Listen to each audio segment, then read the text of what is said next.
Hi, Bram. Yeah, Bram, check on me. Oh, okay. You know Bram? I know this one. He's the only guy actually I know because he had a Dutch name.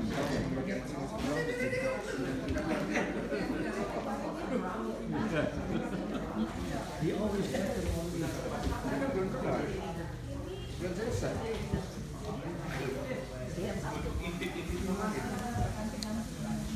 Oke, saudara-saudara, ini minggu adalah minggu keempat, minggu kesengsaraan Tuhan kita Yesus. This week is the fourth week of the Passion, of the suffering of the Lord Jesus Christ. Dan Jumat ini kita akan mengingat pengorbanan dan kematian Tuhan di kayu salib. And this Friday, we will remember His suffering and His death on the cross. Maka hari ini kita akan membahas atau melihat sedikit tentang peristiwa penangkapan dan kematian Tuhan kita Yesus. So today we'll take the time to focus on the arrest and the crucifixion of our Lord Jesus Christ. Mari kita berdoa dulu sebelum kita memulai. Let us come to the Lord in prayer. Bapa dalam surga, terima kasih pada hari ini kami berkesempatan mengingat pengorbananmu di kayu salib. We thank you, Father, that today you have given us the time to remember your sacrifice and your death on the cross. Biar kami mengerti ya Tuhan, menghargai dan tambah mencintaimu. Help us understand it, help us know about it more, and help us love you more. Dalam nama Tuhan Yesus kami berdoa, in the name of Jesus we all pray. Amen. Mari kita lihat selebaran yang ada di tangan saudara. Please take a look at the handout that you have in your hands. Judulnya adalah Mengapa Yesus dihukum mati, and the title is Why was Jesus executed? Why was he sentenced to death? Untuk menjawab pertanyaan ini, kita harus meninjau penangkapan dan penyaliban Yesus dari 4 sudut: teologis, religius, sosial, dan politis. So to answer this question, why was Jesus executed? We need to actually see the arrest and the crucifixion of Jesus from 4 angles: theological, religious, social, and political. Pertama, secara teologis, penangkapan dan penyaliban Yesus adalah bagian dari rencana Allah untuk menebus dosa manusia. Theologically, the arrest and the crucifixion of Jesus was part of the plan of God to redeem mankind from sin.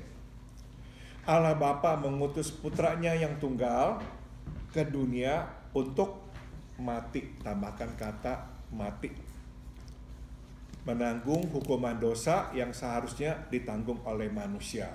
So God the Father sent His one and only Son Jesus to the world to die, to bear the penalty of sin, which is death, that is supposed to be borne by us human.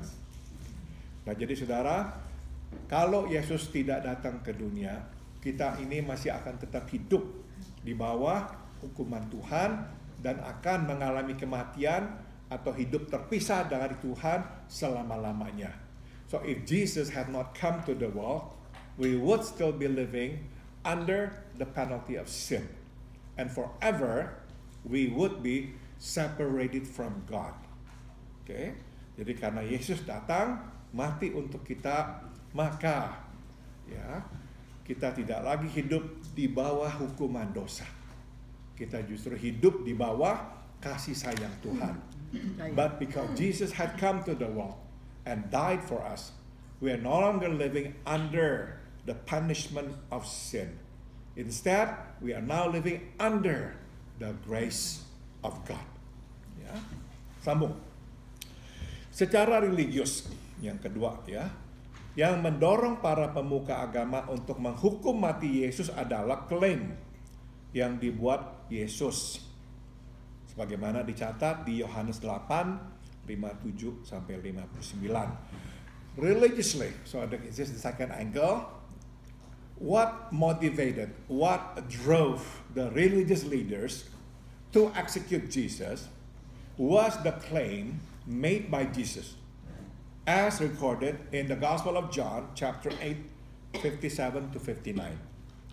Maka kata orang-orang Yahudi itu kepadanya, umurmu belum sampai 50 tahun, dan engkau telah melihat Abraham. Kata Yesus kepada mereka, aku berkata kepadamu, sesungguhnya sebelum Abraham jadi, aku telah ada. Lalu mereka mengambil batu untuk melempari dia. Ya. The people or the Jews said to Jesus, you're not yet 50 years old, and you said you have seen Abraham? And then Jesus answered them, truly, truly, I say to you, before Abraham was, I am. Then they pick up the stones, ready to stone him. Dengan jelas, Yesus mengklaim dirinya sebagai Allah. Tambahkan kata Allah. So, clearly, boldly, Jesus made a claim that he was God. Sebab, saudara, siapakah yang sudah ada sebelum Abraham ada? Sudah tentu adalah Allah. Because who can be before Abraham was? God. Dan ada satu lagi, saudara, ini tidak terlihat di dalam bahasa Indonesia. But there's one more point that cannot be seen clearly in Indonesian language. Waktu Yesus berkata, sebelum Abraham ada, saya ada. Dalam bahasa Inggrisnya lebih jelas, sebelum Abraham ada, I am. In English it says, before Abraham was, I am. Sebetulnya di sini Yesus mengutip apa ini? Nama Allah yang dinyatakan kepada Musa. Ingat, Tuhan memanggil Musa, kemudian Musa diberikan tahu siapa nama Allah. Nama Allah adalah I am that I am. Aku adalah aku. So when Jesus said before Abraham was, I am, he was quoting the name of God. I am Yahweh. Saudara, ini sebabnya orang Yahudi begitu dengar, marah, langsung ambil batu mau menyambiti Yesus. That's the reason when the people heard Jesus said, before Abraham was, I am, they got very angry. They pick up the stones, ready to kill him. Because when he said, I am, he basically said that he is God. He was the Lord God who revealed himself to Moses. Jadi waktu dia berkata, aku adalah aku, dia mengutip nama Allah. Dia menempatkan dirinya sebagai Allah yang menyatakan dirinya kepada Musa. Itulah nama Allah. That was the name God revealed to Abraham. To Moses. I am. Oke, sambung lagi. Oleh karena orang Yahudi melihat Yesus sebagai manusia, maka klaim yang dibuatnya dianggap sebagai penghujatan yang layak dijatuhi hukuman mati. Because the Jews saw Jesus as a mere human. the claim that he made, that he was I am, he was God, was regarded as a blasphemy. And blasphemies had one and only punishment, death. Ya, jadi penghujatan hukumannya adalah hanya satu, hukuman mati. Jadi kalau orang mengklaim saya adalah Allah, hukumannya adalah mati. Itu sebab mereka langsung ambil batu mau menyambiti Yesus. Now we understand why they reacted so strongly. They pick up the stones and ready to stone him to death. Sambung. Siapa yang menghujat nama Tuhan, pastilah ia dihukum mati dan dilontari dengan batu oleh seluruh jemaah itu. Quoting from Leviticus 24 verse 16, it says, whoever blasphemes the name of the Lord must be punished by death, must be stoned by the whole congregation. Ya, juga tambahan lagi. Dengan mengklaim diri sebagai Allah, maka Yesus juga dianggap bersalah melanggar perintah pertama dari 10 hukum.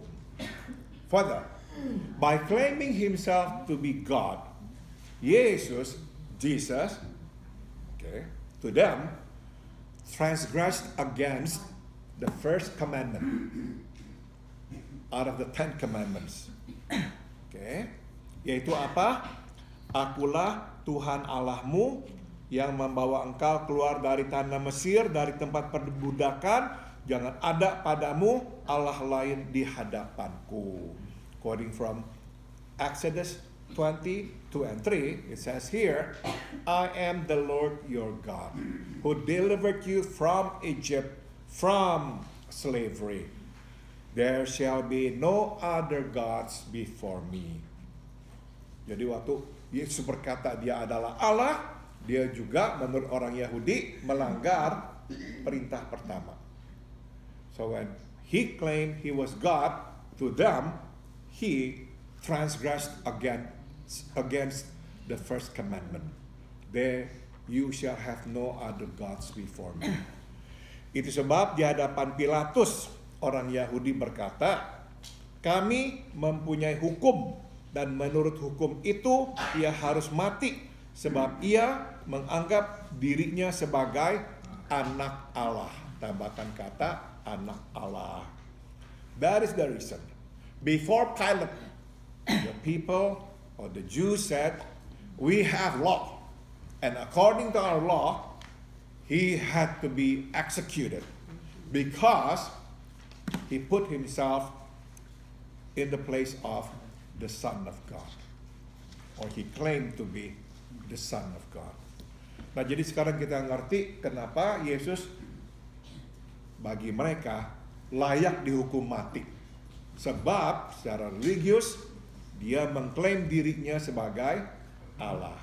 Now we understand why the people wanted to execute him. Because religiously, according to them, he blasphemed the name of God, and he transgressed the first commandment by claiming to be the Son of God. Yang ketiga, sisi yang ketiga, the third angle here, socially. Secara sosial, para pemuka agama merasa tersingkirkan oleh kehadiran Yesus. Socially, the religious leaders felt pushed aside by the presence of Jesus. Beberapa kali secara terbuka Yesus mengkritik mereka karena kemunafikan mereka. In public, openly, Jesus criticized them for their hypocrisy. Matius pasal 23 mencatat 7 teguran keras, woe to you, termasuk julukan yang Yesus berikan terhadap mereka. In the Gospel of Matthew chapter 23, we can read 7 criticisms or rebukes that began with woe to you, woe to you. Okay? That Jesus actually hurled against the Pharisees. And one of them that Jesus said to them and about them was written in verse 33. Hai kamu ular-ular, hai kamu keturunan ular beludak, bagaimana mungkin kamu dapat meluputkan diri dari hukuman neraka? Jesus said to them, you serpents, you brood of vipers, how can you get away from hell? Saudara, tidak ada lagi kata-kata yang lebih keras dari itu. There is no stronger rebuke than that. Orang-orang ini, saudara, orang-orang terpandang, terhormat, ya. Waktu Yesus marah, Yesus itu mengatai mereka, kamu ular, kamu keturunan ular beludak. Kata-kata yang kasar. When Jesus was angry at them, Jesus said to them, you are serpents. You are brood of vipers. Stop dulu. Saudara, serpents, ular melambangkan, betul sekali. You all know, serpent in the Jewish tradition represent who? The devil, Satan. Jadi saudara, kata-kata ini luar biasa kerasnya. So you can only imagine how strong that rebuke was. Ya, sambung lagi. Ingat, mereka adalah orang terpandang dan berpengaruh. Tambahkan kata berpengaruh. Keep in mind, they are respectable and people of influence. Teguran Yesus yang begitu keras menampar pipi mereka di depan orang banyak. So when Jesus rebuked them that strongly, that harshly, it was like slapping them in front of the people.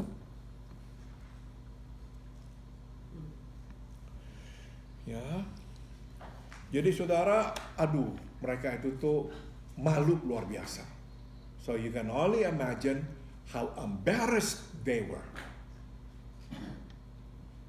Respected. People call them Father, Father. Yeah. People of influence.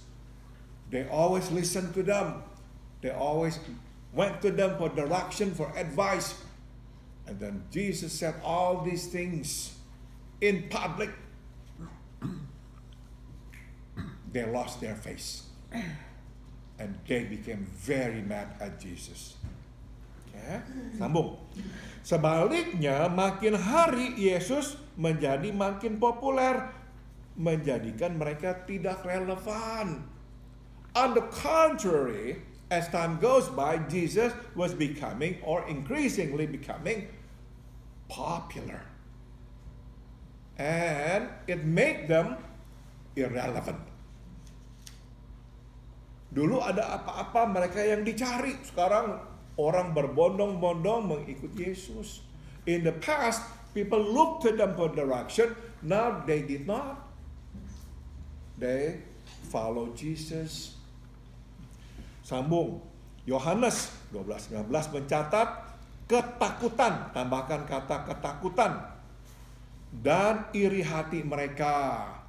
The Gospel of John chapter 12 verse 19 records their fear and their envy. Fear and envy. Apa tuh yang dikatakan? Maka kata orang-orang Farisi seorang kepada yang lain, kamu lihat sendiri bahwa kamu sama sekali tidak berhasil. Lihatlah, seluruh dunia datang mengikuti dia. The Pharisees said to one another, look, we're not making it. We are failing. The whole world is following him. Ingat saudara, saat itu Yesus masuk ke Yerusalem, dieluk-elukan. Orang-orang Yunani pun jadi pendatang-pendatang mau bertemu Yesus. Remember, Jesus entered Jerusalem. People welcome him, taking out the palm branches. And even the Greeks who happened to be there wanted to see Jesus. That's why the Pharisees said, The whole world is following him. Meaning what? Nobody follow us anymore. Mereka tersingkirkan. Yesus menjadi begitu populer. They are pushed aside from the stage. They're off the stage. Jesus now is the only one on stage. Sambung, inilah yang mendorong mereka untuk menyingkirkan Yesus selamanya. Dan dari semua faktor, inilah yang terkuat. Tambahkan kata terkuat. This was the factor that motivated them, drove them to get rid of Jesus forever, once for all. And out of all the factors, this was the strongest. This was the strongest. Mereka tersinggung luar biasa. Mereka dipermalukan. Mereka tidak lagi relevan. Maka mereka harus membunuh Yesus. They were pushed aside. They were humiliated in public. And they became irrelevant. So, they had to kill Jesus. Terakhir. Lastly, politically. Secara politis, para pemuka agama takut reaksi kerajaan Roma terhadap popularitas Yesus. Politically, the religious leaders were afraid of what Rome might do in response to Jesus' popularity. Ingat, Israel adalah jajahan Roma saat itu. Keep in mind, at the time, Israel was under Roman occupation. Beribuan orang berbondong-bondong mengikut Yesus, membuat pemuka agama takut pihak Roma akan melihat ini sebagai gerakan untuk memerdekakan diri. You see, thousands of people follow Jesus. And this caused fear among the religious leaders that Rome would see this as a movement of independence. Ya, jadi saudara, Roma akan membiarkan guru agama mengajar, tidak apa-apa. Rome would allow religious leaders to teach. Tapi begitu melihat ribuan orang berbondong-bondong ikut satu orang, mereka takut. But the moment they saw that one central figure was able to attract thousands of people, their flags were up. They're worried. Something is going to happen. These people are going to rebel. Karena saudara, sebelumnya Yesus sudah ada orang-orang yang berusaha memberontak terhadap pemerintahan Roma. You see, before Jesus, there were people who wanted to actually revolt against Rome. Tapi selalu dipadamkan. But they were always squashed. Ya. Nah, coba lihat. Bila ini terjadi, Roma akan menindak bukan saja Yesus, tetapi juga semua orang Yahudi termasuk mereka. So if this happened, Rome would take action. And they would not only arrest Jesus, they would also arrest the rest of the Jews. They would squash their so-called rebellion. Peristiwa penyambutan Yesus masuk ke Yerusalem dieluk-elukan sebagai Raja Israel, dan Raja-Mu datang adalah puncaknya. Tambahkan kata puncaknya. So the culmination of it was when Jesus entered Jerusalem, maybe hundreds of people went out to the street taking palm branches, welcoming him as what? The King of Israel, and saying, "Look, Israel, your king has come." That's it. In In our saying here in America, that's the straw that breaks the camel's back. Bahaya ini. Saudara, para pemimpin agama ini punya kepentingan, ya, bekerja sama dengan pemerintah Roma supaya mereka tetap bisa berpengaruh, supaya rakyat juga bisa tenang-tenang. You see, these religious leaders had an interest to work with the Romans to ensure peace in the land. Dan kerajaan Roma juga mempunyai kepentingan kerjasama dengan para pemimpin agama untuk menenangkan rakyat. And Rome also had an interest to work together with the religious leaders to calm, to control the people. Jadi mereka berdua punya kepentingan masing-masing. So you see, these two groups had interest. They had vested interest to ensure that the land was peaceful. Jadi waktu Yesus mulai begitu populer, mereka khawatir. So when they saw Jesus was becoming increasingly popular, drawing thousands of people, they were worried. Ingat, Yesus memberi makan berapa ribu orang? Kedua kali berapa ribu orang? 4.000 orang ya. Nah saudara, itu yang dihitung adalah laki-laki yang relatif muda. Enggak termasuk orang tua, enggak termasuk anak-anak, enggak termasuk perempuan. So 5,000 people, they only counted actually the men, younger men. So it did not include elderly, women, or children. Jadi kalau digabung, saudara, kira-kira berapa ribu orang tuh? Sekitar mungkin 15.000-an orang. So if we include the rest, the women, elderly, and the children, close to 15,000 people were following Jesus wherever he went. Ngerti ya? Ini jadinya ini mencemaskan. Jangan sampai ada apa-apa. Makanya Yesus harus dibunuh. So you see, this made them worried. And that's why they thought the best way was to execute Jesus. Kill this man. Stop dulu, saya tambahin saudara.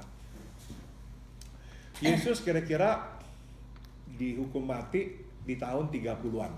Approximately Jesus was crucified around 30 something AD. Saudara, 40 tahun kemudian, Jenderal Titus dari Roma datang meluluhlantakkan, menghancurkan Yerusalem. Semuanya saudara-saudara dihancurkan, termasuk bait Allah, istana, dan orang-orang Yahudi harus lari kemana-mana, nyebar. Let me add this. About 40 years later, about AD 70, General Titus came because there was a revolt in Israel. And they came, they killed a lot of people, they destroyed the temple, they destroyed the palaces, and the Jews, the people of Israel, went to all over the world. Jadi yang kita bisa pelajari adalah ini saudara. Mau dijaga-jaga dengan jalan apapun, termasuk jalan salah, tapi akhirnya hancur. You see, they wanted to preserve peace. Even they did something that was not right to preserve peace. They thought they could do it. They thought they could ensure protection over Israel. But 40 years later, all gone. All gone. Ya, maka selalu pegang jalan Tuhan, ikut jalan Tuhan. Always remember ya, do it God's way, follow God's way. Kalau enggak, hancur juga.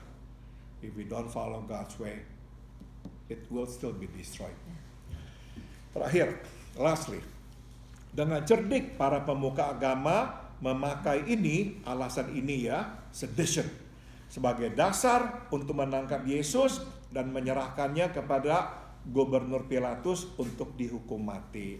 So these religious leaders use this charge, sedition charge, as the ground to arrest Jesus and to turn him over to Governor Pilate to be executed.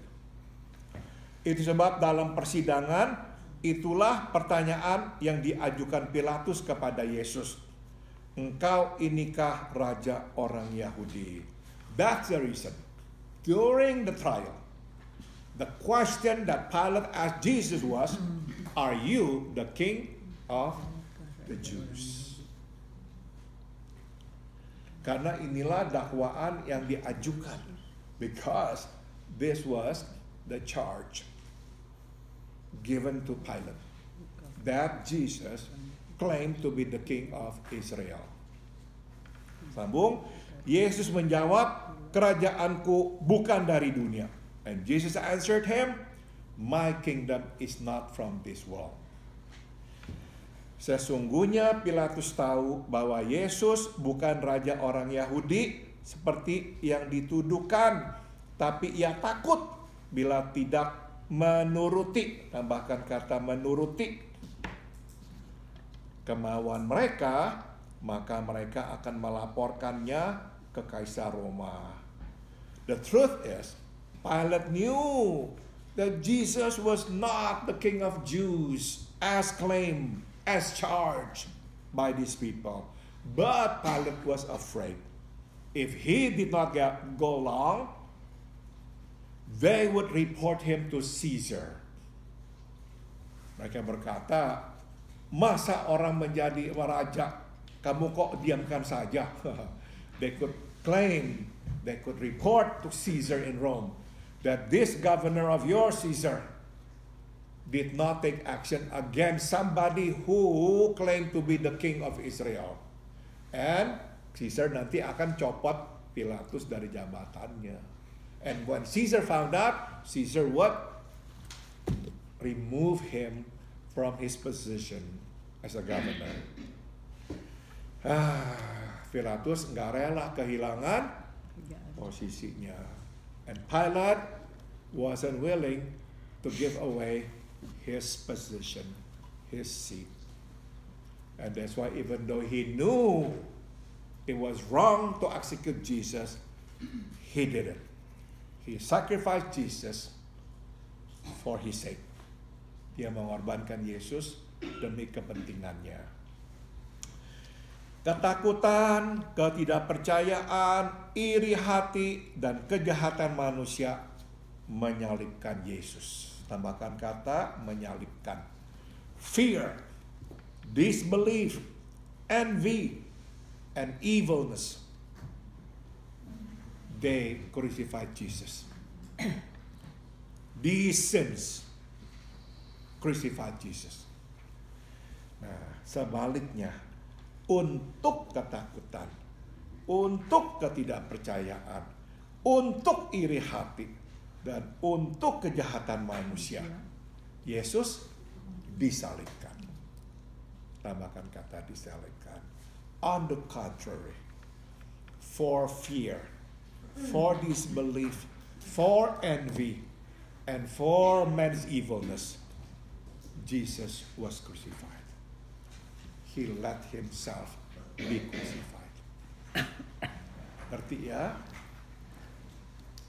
Kejahatan manusia yang seolah-olah mendorong Yesus masuk ke atas kayu salib. It's like the evilness of man, the sin of man, drove Jesus to the cross. But actually, no. For the evilness of man, the Son of God willingly went up to the cross. Itu yang terjadi. Ada pertanyaan? Ada komentar? Kalau nggak ada, kita akhiri ya, dan kita tutup dengan doa. If there's no other comment, we'll pray. Hendrik, can you pray? Thank God for the Bible study. Okay. Bapa terima kasih, Bapa terima kasih, Bapa di dalam surga, puji dengan amin. Amin. Terima kasih Andri. Oke, terima kasih. Yuk. Maaf, Mam. Love you. Sekarang masuk ke This is Mama. kelompok doa kita masing-masing ya.